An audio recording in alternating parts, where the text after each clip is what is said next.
Hi guys, it's Sheila from She Makes Crochet, and in this video I'm going to show you what I mean when I direct you to work a stitch into the front loop of the previous row.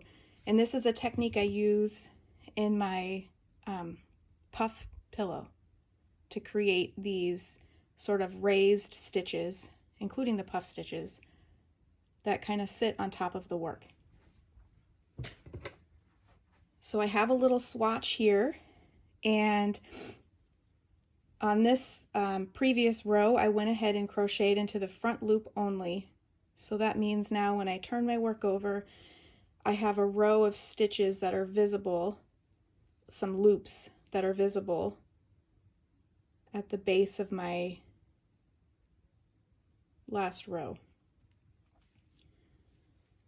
So to work this technique, you'll work regular single crochet stitches. So for example, the pattern may say work 2 single crochet stitches, which is what I just did. And then it'll say double crochet in the front loop of the previous row. So I'm going to work a double crochet stitch. I'm not going to put it right there where I normally do. Instead, I'm going to jump down and put it into this front loop directly beneath the stitch that I would normally work into. So I'm just going to catch that front loop only and work my double crochet stitch. The other thing then to bring to your attention is this next available stitch needs to be skipped in order to keep the stitch count consistent, because we placed this double crochet into this loop here instead of into the stitch up here. So I'm going to go ahead and make that double crochet into the front loop of the previous row one more time.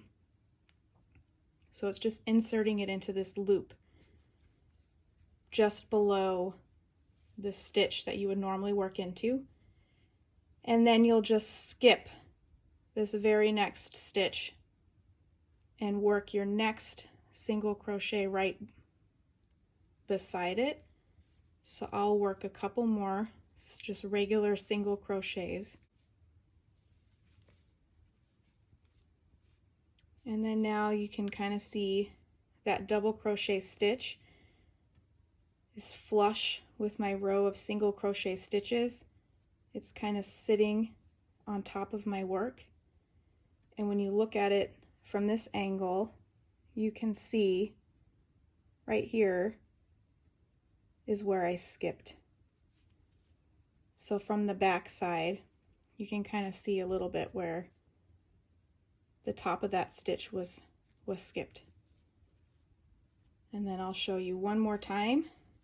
So if I'm going to double crochet into the front loop only of the previous row, I'll just yarn over.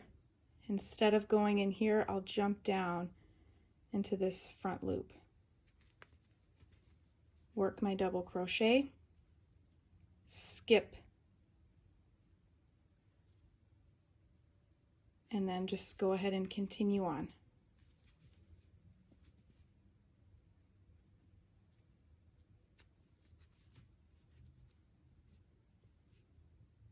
And there you have it.